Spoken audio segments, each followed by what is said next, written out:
ಧಮ್ಮಪದ ಖುದ್ದಕನಿಕಾಯದ 15 ಪ್ರಕರಣಗಳಲ್ಲಿ ಒಂದು. ಇದರಲ್ಲಿ ಬುದ್ಧಭಗವಾನರು ತಮ್ಮ 45 ವರ್ಷಗಳ ದೀರ್ಘ ಪರ್ಯಟನದಲ್ಲಿ ಬೇರೆ ಬೇರೆ ಜನರಿಗೆ ಬೇರೆ ಬೇರೆ ಕಾಲದಲ್ಲಿ ಮಾಡಿದ ಪ್ರವಚನಗಳ 423 ಗಾಥೆಗಳಿವೆ. ಬಹುಜನ ಹಿತಾಯ ಬಹುಜನ ಸುಖಾಯ ಲೋಕಾನುಕಂಪಾಯ ಎಂಬ ಉನ್ನತೋದ್ದೇಶದಿಂದ ಗ್ರಾಮದಿಂದ ಗ್ರಾಮಕ್ಕೆ, ಪಟ್ಟಣದಿಂದ ಪಟ್ಟಣಕ್ಕೆ, ನಗರದಿಂದ ನಗರಕ್ಕೆ ಕಾಲ್ನಡಿಗೆಯಲ್ಲಿ ಹೋಗುತ್ತಿದ್ದ ಭಗವಾನರನ್ನು ನೋಡಲು, ಅವರ ಧರ್ಮಬೋಧನೆಯನ್ನು ಕೇಳಲು ಸಾವಿರಾರು ಜನರು ಬರುತ್ತಿದ್ದರು. ಅವರಲ್ಲಿ ರಾಜಾದಿರಾಜರಿದ್ದರು, ರಾಜರಿದ್ದರು, ಮಹಾಸೇನಾಪತಿಗಳಿದ್ದರು, ಶ್ರೀಮಂತ ವರ್ತಕರಿದ್ದರು, ಬಹುಶ್ರುತರಾದ ಪಂಡಿತರಿದ್ದರು, ಧಮ್ಮ ಜಿಜ್ಞಾಸುಗಳಿದ್ದರು, ಸಾಮಾನ್ಯ ಜನರಾದ ಕೃಷಿಗಾರರು, ಅಗಸರು, ನಾಪಿತರು ಇದ್ದರು. ಅಂತೆಯೇ ಮಹಾರಾಣಿಯರು, ಅಂತಃಪುರದ ಸ್ತ್ರೀಯರು, ಶ್ರೀಮಂತರ ಪತ್ನಿಯರು, ಸಾಧಾರಣ ಗೃಹಿಣಿಯರು, ಕೊನೆಗೆ ಗಣಿಕೆಯರು ಭಗವಾನರಿಂದ ಸಾಂತ್ವನೆ ಪಡೆಯಲು ಅವರಲ್ಲಿಗೆ ಬರುತ್ತಿದ್ದರು.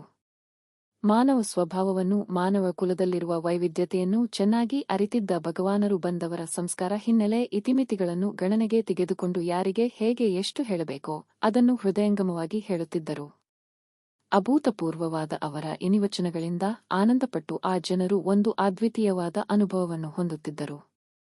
ಆದುದರಿಂದ ಅವರ ಪ್ರವಚನಗಳಲ್ಲಿ ಅತಿ ಗಂಭೀರವಾದ ಸಾಧಕರು ಮಾತ್ರ ತಿಳಿಯಬಹುದಾದ ಅಂಶಗಳು ಇರುತ್ತಿದ್ದವು. ಸಾಧಾರಣ ಗೃಹಸ್ಥರು ತಮ್ಮ ದೈನಂದಿನ ಜೀವನವನ್ನು ತೃಪ್ತಿಯಿಂದ ನಡೆಸುವುದಕ್ಕೆ ಸಹಾಯಕವಾದ ಮಾತುಗಳು ಇರುತ್ತಿದ್ದವು. ಅಂಥ ಮಾತುಗಳು ಸರಳವಾಗಿದ್ದರೂ ಅವು ಎಲ್ಲ ಕಾಲಕ್ಕೂ ಎಲ್ಲ ಜನರಿಗೂ ಕಲ್ಯಾಣವನ್ನುಂಟು ಮಾಡುವ ಸಂದೇಶವಾಗಿದ್ದವು, ಬಾಳನ್ನು ಉನ್ನತ ಸ್ಥಿತಿಗೊಯ್ಯುವ ಸತ್ಯವಚನಗಳಾಗಿದ್ದವು. ಧಮ್ಮಪದದಲ್ಲಿ ಇರುವ ಗಾಥೆಗಳೆಲ್ಲ ಇಂಥವೇ. ಈ ದೃಷ್ಟಿಯಿಂದ ಈ ಹೊತ್ತಿಗೆಯೂ ಇಡೀ ಬುದ್ಧ ಧರ್ಮದ ಸಾರವೇ ಆಗಿದೆ. ಇಡೀ ಭಗವಾನರ ಬೋಧನೆಯನ್ನು 3 ವರ್ಗಗಳಾಗಿ ವಿಂಗಡಿಸುವುದುಂಟು. ಶೀಲ, ಸಮಾಧಿ ಮತ್ತು ಪಜ್ಞಾ. ಸಮಾಧಿ ಮತ್ತು ಪಜ್ಞಾಗಳು ಇಡೀ ಬಾಳನ್ನು ಆಧ್ಯಾತ್ಮಿಕ ಸಾಧನೆಗೆ ಸಮರ್ಪಿಸಿರುವ ಶ್ರೇಷ್ಠರು ಪಡೆಯಬಹುದಾದ ದಿವ್ಯಜ್ಞಾನ ಮತ್ತು ಅನುಭವಗಳು.